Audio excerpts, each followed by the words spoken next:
Hai, saya Mata Suherman. Buat teman-teman di sini mungkin yang lagi ikutan lomba, penasaran bagaimana sih point of view-nya seorang juri melihat satu buah foto, bagaimanakah sebuah foto itu bisa bercerita dan berbeda dengan yang cuma sekedar teknisnya aja yang bagus. Kita akan bahas sampai tuntas di video kali ini.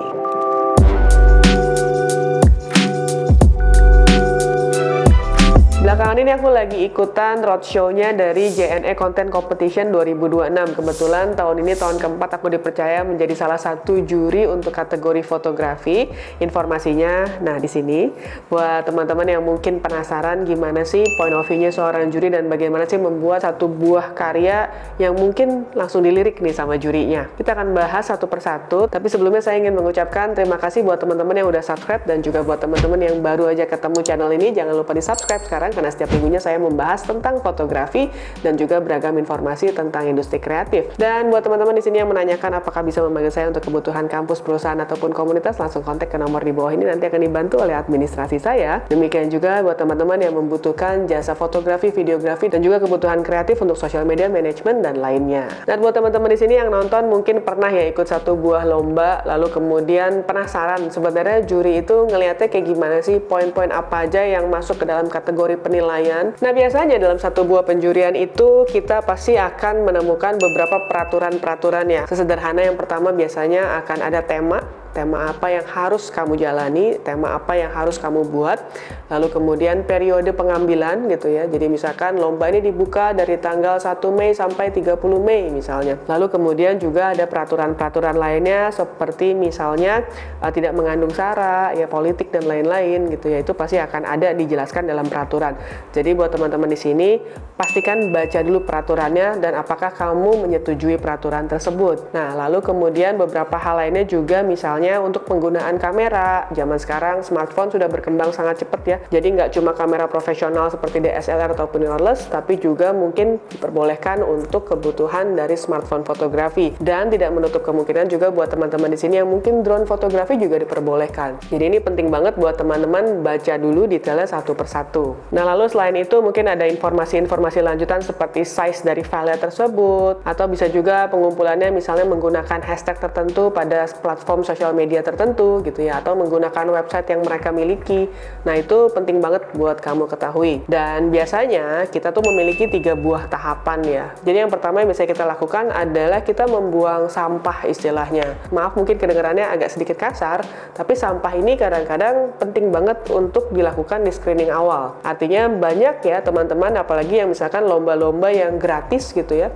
Mungkin teman-teman kirim fotonya asal-asalan gitu ya, kirim fotonya asal-asalan, ada yang kirim foto selfie, ada yang mungkin kirim foto yang udah burem gak jelas gitu ya. Ini udah pasti kita akan melihat satu buah foto itu apakah melewati poin-poin higienis. Poin-poin higienis ini maksudnya adalah seperti dasar-dasar fotografi yang sangat mendasar banget nih.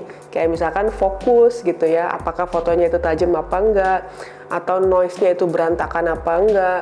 Secara detailnya misalkan fotonya udah nggak karuan ya, noise-nya berantakan, warna-warni gitulah, itu biasanya udah pasti tidak lolos pada tahapan pertama. Lalu kemudian biasanya kita akan masuk ke tahapan kedua. Tahapan kedua ini dimana kita akan melakukan screening foto-foto yang memiliki keunikan tersendiri. Lalu kemudian di poin ini juga biasanya kita akan ngecek juga nih, misalkan tidak diperbolehkan proses digital imaging ataupun AI ya.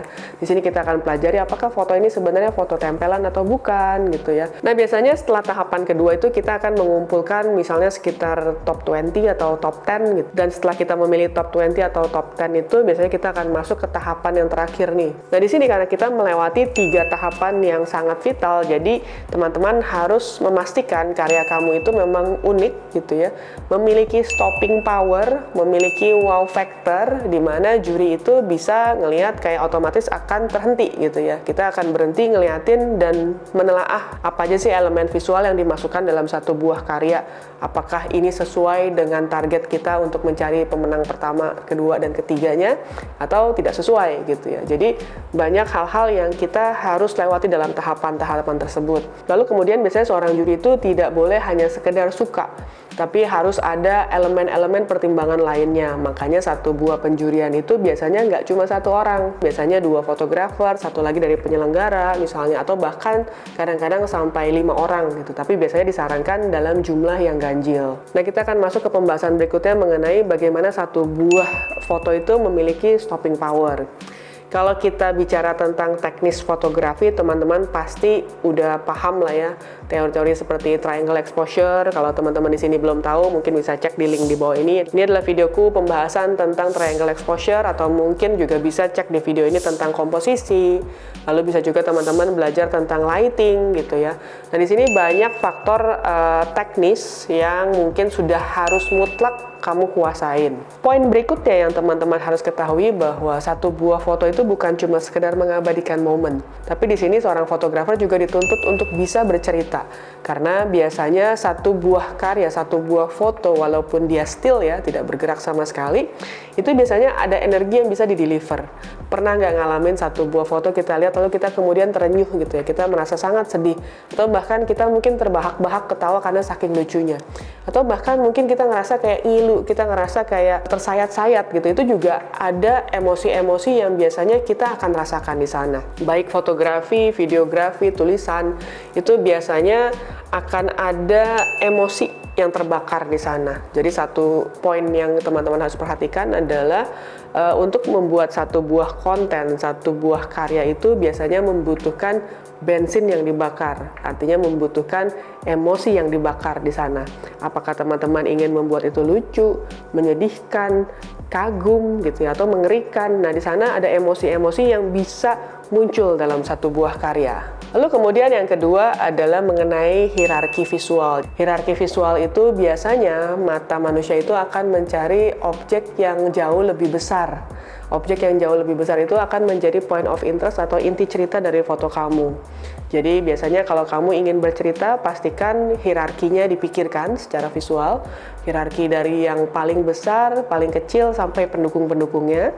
Lalu kemudian juga biasanya akan membutuhkan satu buah kontras. Kontras di sini juga artinya bisa dalam bentuk warna, bisa juga dalam terang gelap gitu ya. Atau misalkan ada perkumpulan laki-laki semua lalu tiba-tiba ada satu perempuan sendiri gitu, atau misalkan kebalikannya gitu ya. Nah, itu akan menimbulkan satu buah kontras. Nah, kontras itu akan kita lihat dan itu akan membuat satu buah daya tarik tersendiri. Nah, kontras ini juga bisa diartikan menjadi sebuah konflik gitu ya.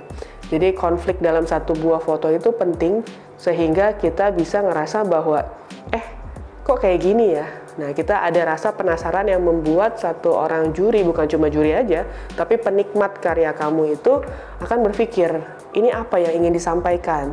Apa ya yang ingin dia ceritakan di sana?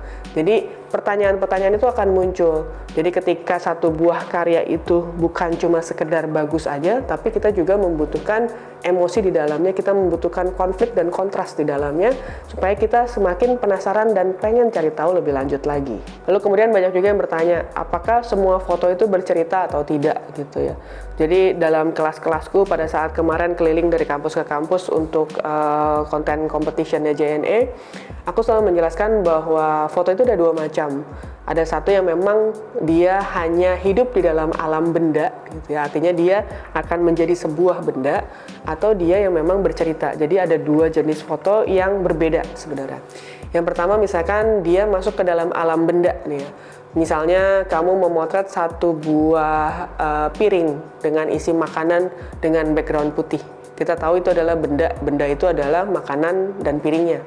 Sama halnya dengan manusia. Ketika manusia difoto, backgroundnya putih, nah dia akan menjadi satu buah benda, benda manusia di sana gitu.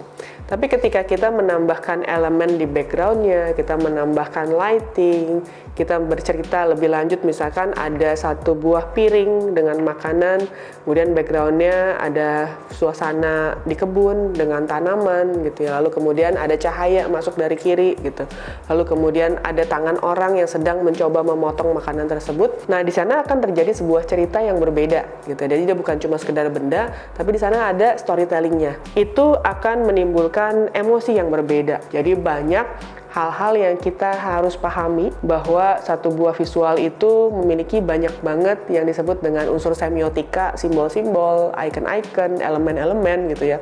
Dimana kita manusia itu melihat dan kita bisa menginterpretasikan sendiri. Ini tuh ceritanya seperti ini gitu ya. Lalu kemudian teman-teman akan tahu bahwa oh ini tuh maksudnya begini ya. Jadi itu akan membuat foto kamu jauh lebih kuat ketimbang kamu hanya membuat satu buah foto dengan background polos aja gitu. Nah mungkin kalau teman-teman di sini pernah nonton di satu buah pembuatan karya kolaborasi bersama Eki Dance Company, di mana karya tersebut diangkat dari satu buah novel karya Nia Dinata. Nah di sana banyak banget elemen-elemen semiotika, simbol-simbol, emosi yang aku masukkan sehingga orang bisa merasakan bahwa oh ini adalah sebuah pembulian, oh ini adalah ada unsur ketakutan di sana, di mana ada satu buah kontras. Mungkin kalau teman-teman pernah lihat karyaku yang satu ini adalah cerita tentang wanita dengan dunia gelapnya gitu ya, di mana ada prostitusi dan segala macam. Lalu kemudian ada satu orang anak kecil yang masuk ke sana dengan rasa takutnya. Dia merasa ini sesuatu yang sangat aneh gitu, dia sangat takut di sana, di mana dia mencekram baju dasternya, lalu kemudian dia dengan muka yang datar dan ekspresi yang takut gitu. Simbol-simbol seperti ini bisa berbicara dalam satu buah komunikasi visual. Lalu kemudian mungkin pertanyaan teman-teman, perlu nggak sih kita harus pakai kamera yang paling mahal, lampu paling mahal, model yang paling terkenal gitu ya, baju yang paling mahal untuk memenangkan satu buah perlombaan? Nah di sini jawabannya adalah tidak. Karena dalam satu buah penjurian itu biasanya kita jarang banget ya ngelihat kayak oh ini terbuat dari kamera ini dengan lensa yang harganya berapa puluh juta gitu. Nah itu jarang banget penilaian-penilaian seperti itu. Kita akan melihat objektif hanya kepada karya tersebut, hanya terhadap cerita yang ingin mereka sampaikan. Nah di sini mungkin kamu pernah mengirimkan satu buah karya di mana karya tersebut kamu rasa udah yang paling bagus ya, lalu kemudian ternyata nggak menang gitu. Lalu kemudian kamu ngerasa kecewa. Di sini biasanya banyak faktor ya, karena biasa dalam satu buah penjurian itu kita juga bergantung pada siapa lagi nih yang mengirimkan karya di sana. Mungkin kamu ngerasa udah paling bagus, tapi mungkin ada karya orang lain yang lebih bagus. Lalu kemudian tips buat teman-teman di sini yang mungkin ikutan lomba ya, teman-teman sebaiknya pada saat melakukan satu buah pemotretan, jangan cepat puas pada saat teman-teman mengambil satu buah gambar. Jadi eksplorasi kreativitas itu sangat-sangat penting. Kita boleh bercerita tentang satu hal yang sama, tapi kalau kita bicara dari sudut angle itu kadang-kadang memiliki rasa yang berbeda. Dalam satu buah karya ketika kita membuatnya dengan hati, kita berceritanya dengan hati, akan kembali ke hati juga. Nah, bagaimana pengalaman kamu pada saat kamu mengikuti satu buah lomba? Silahkan tuliskan di kolom komentar di bawah ini. Kita berbagi sama-sama bagi teman-teman lainnya sedang mengikuti lomba-lomba fotografi. So, thank you for watching. Jangan lupa like, comment, subscribe, dan juga share. Bye.